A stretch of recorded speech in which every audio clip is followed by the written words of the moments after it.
akin. Magsabi ka sa akin. Ipaliwanag mo dahil hindi ko naiintindihan. Pepsi, sumagot ka! Soto! Ah!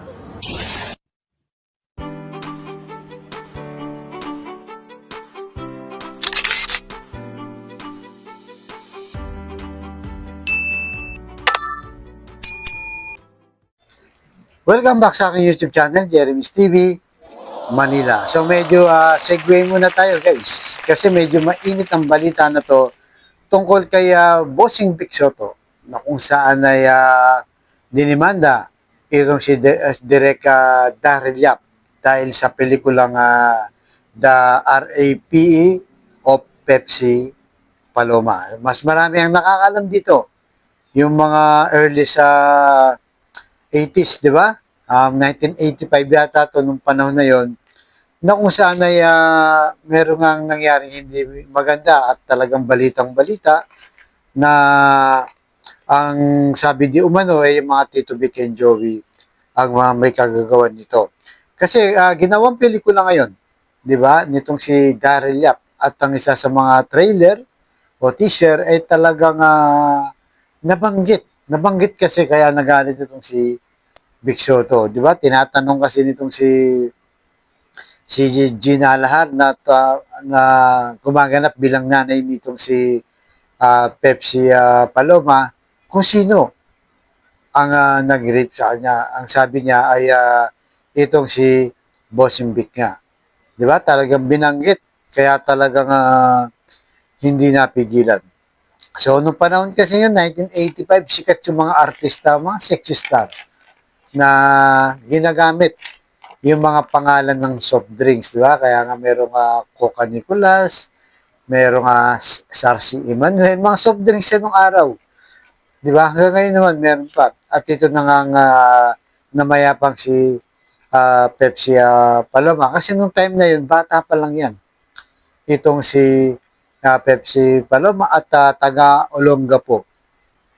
At ang talagang pangalan niyan, Delia Smith, di ba? Ang kanyang tatay ay Amerikano. Kasi nung panahon ding yon, merong US base, di ba? Sa Olongapo, kung maalala nyo. Dahil nung panahon na yun, ay marami talagang silang naging anak, yung mga Amerikano dito sa Pilipinas dahil nga nandito yung base nila bago pa sila pinaalis dito. So, yun na nga, nagsampang kaso. At sinasabi kasi itong TVJ tsaka itong si Richie DeHorsey ang mga kasangkot dito. Di ba? Pero ang usap-usapan ngayon, bakit kaya kailangan ilabas nitong si Direk Daryl Yap? Di ba? Ano ang motibo at ano ang pinapalabas? Yan ang mga katanungan ng sumusuporta kaya Bossing Vic Soto. Kasi ang case na yan, una, ang sinasabi diyan ay nagsampa nga ng kaso itong si Pepsi Paloma. Tapos, kalaunan daw, itong sinasabi nila itong kanyang nanay ay gumawa ng sulat na kung saan ay siya lang daw ang pumirma na i-withdraw na.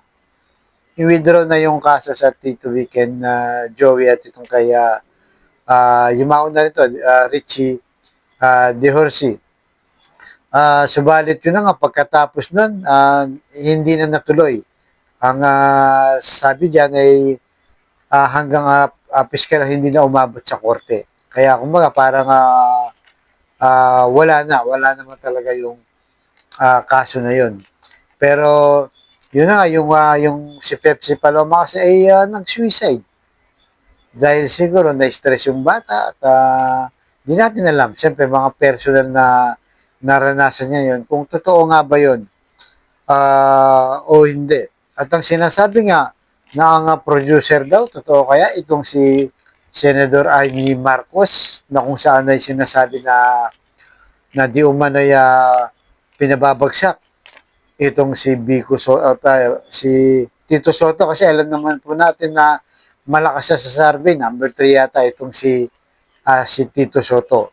Kaya kung saan ay sinasabi na dinidemolish job siya. Di ba? Talagang gusto matanggal sa pagkakandidato sa senador ngayong 2025. So, parang sinisiraan lang siguro. So, hindi natin alam kung yun na nga ba talaga ang hangarin. At bukod dyan, siyempre, tumatakbo din itong si Vico Soto, di ba? Sa may Pasig naman, mayor, re-electionist siya. Eh baka may kinalaman din yan. Baka lang naman guys, hindi tayo sigurado baka mamaya. Di ba? Masampang pa tayo ng kaso. So, pinag-uusapan lang natin, kumbaga, para malaman natin. Pero sana, di ba, dahil nag-file na nga ng kaso ng 19 counts, itong si Bossing, manaig na lang sana po yung katotohanan, di ba? Para matahimik na. Actually, kung tutuusin, dapat itong si Direk Darrell Yap, hindi na yun yun. Kasi nga, unang-una, namayapa na, di ba? Sumalangit naman itong si batang Pepsi Paloma nung panahon na yon. So, sana nga, di ba, bahala na po yung justice dyan. Na sana nga ay umiral ang katotohanan para matapos na rin, siyempre, di ba, yung ganitong issue na kung saan ay matagal na at pilit binabalik ng mga nakaraan. Siyempre, dahil involved itong si Bosimbic, natural, gagawa siya ng action. Di ba? Para sabi nga niya, hindi naman ako galit, sabi niya, na na personal, pero siyempre, kailangan na umaksyon tayo nang naayon sa right venue, sabi nga niya. Kaya, yun po, sana po kahit pa paano ay manaig dito ang katotohanan para mas matahimik na rin itong yumaong si Pepsi Paloma. Right guys, so dito lang po. Abangan nyo susunod kong vlog. Sumegway lang po tayo. Right? Thank you very much po.